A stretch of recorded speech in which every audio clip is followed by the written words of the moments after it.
Hi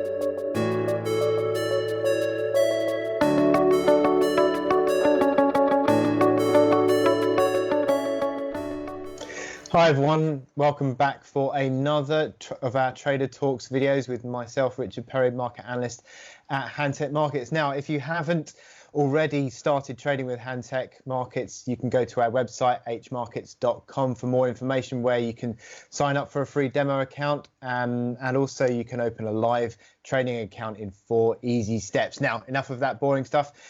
Looking at talking to Steve Miley again this week, Market Chartist. Hello again, Steve. Hey there, Richard. Yeah, good. Nice to speak to you again, Steve. As always, so much going on in these markets that we should just dive straight in, I think, once more. We're looking for a couple of trades this week, a couple of major currencies on our radar, and you've got, I think, cable that you're looking at. Yeah, well, cable always for me has been in this kind of, while we've been in this slightly more risk-off scenario since like the middle of the month, since the middle of June. We've had this sell-off, but it's rebounded from just above a key level at 122.90 off of 123.33 more recently. But for me, this rebound at the moment can be viewed as corrective, and we're kind of now going back up to the underside of the old trend line that we reversed that comes up from the middle of May, and you've also got the downtrend. So we're kind of flirting with that trend line in like the 125.00, 125, 2030 area of resistance. But whilst we've got an important impulse peak at 125.50. Now, whilst above there, I'm still looking at this as a more bearish kind of scenario. However, should we get through 125.50, it quickly flips to the upside. So I think there's kind of 2 trades where pivotal inflection point. If it fails from here, from below 125.50, I'm looking back to the recent low 120.33, right? Well, I think cable, it's at that point, isn't it? It's at a really interesting level. I think that 25 figure area is sort of resistance area. It's top band actually of a pivot area resistance for me. But also you have the underside of that old trend line. That's a problem for the bulls to get through. But if they can break through, it's going to be, I think, a regaining of the move higher, because I think a theme that I've got throughout my charts and trading that I look at, I think, is that the dollar sell-off is starting to re-engage once more, and I think that is one of the big drivers of cable higher. You have had some positive UK data out today from the flash PMIs, but I think that the ultimate mover of cable at the moment higher would be a weaker dollar rather than the sterling strength. And I think that what we have to see is the levels taken out and to confirm the move higher before we can start to really get on any sort of sense of upside on cable. Yeah. So for me, it's a little pivotal. I think, whilst capped by 125.50 and around these kind of trend lines, then we're okay for the downside back to 123.33, maybe below to that key 122.90 level. Should 125.50 go topside, there's plenty of momentum behind this. The RSI's only recently turned back to the upside. We're looking at 126.85, maybe 128.10 back on the top side. So pivotal area. Hanging on to a more negative theme from my side. I know you're a little bit more bullish, but I think at the moment, there is risk of 125.50 opening up the top side. But over to you you've got euro yen on your side.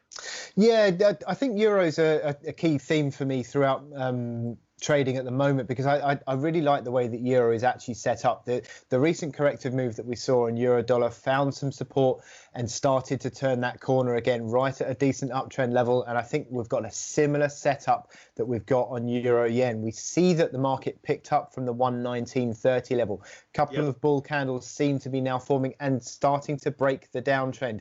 This corrective downtrend that we've seen over the past couple of weeks looks to be breaking. Now, this is coming as we're starting to see momentum indicators picking up, because what we have seen previously is that euro yen tried to turn around and it's sort of been playing around with these Fibonacci levels. I've got the retracements in for the big bull run here, and I think it plays well off these Fibonacci levels. Bounced pretty much to the pip off that 50% fib. It's come up to 38.2% fib, just turned around a little bit, but I think that the momentum indicators starting to pick up. The stochastics are important here, bull cross starting to come through. And I think that we're looking at the potential for the re-engaging of this euro rally. And also that I think also means that yen comes lower. Yeah.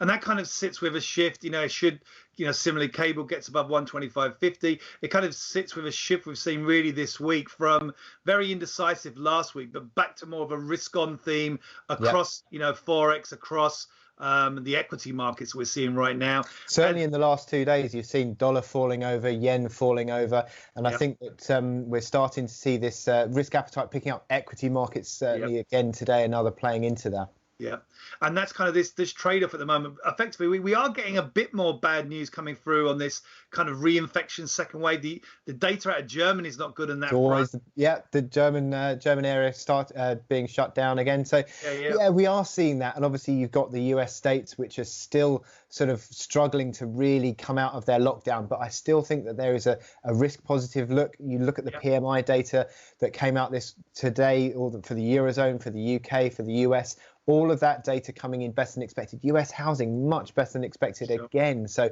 really strong data for June. And I think that the markets are really playing for that recovery in these moves. It does seem that way. And as you say, kind of ignoring the downside from COVID-19. So a market can push higher despite these negatives, signals that it really does want to continue up and continue with this risk appetite, this risk on move. Agreed. Yeah, I think it's an interesting move that I think we could see playing out in the next few days. Sure. Okay. Excellent. Thanks, Steve. Well, another good chat. Well, we will speak to you again next time, and we'll have some more trader talks for you traders out there. Thank you very much, and I'll speak to you soon.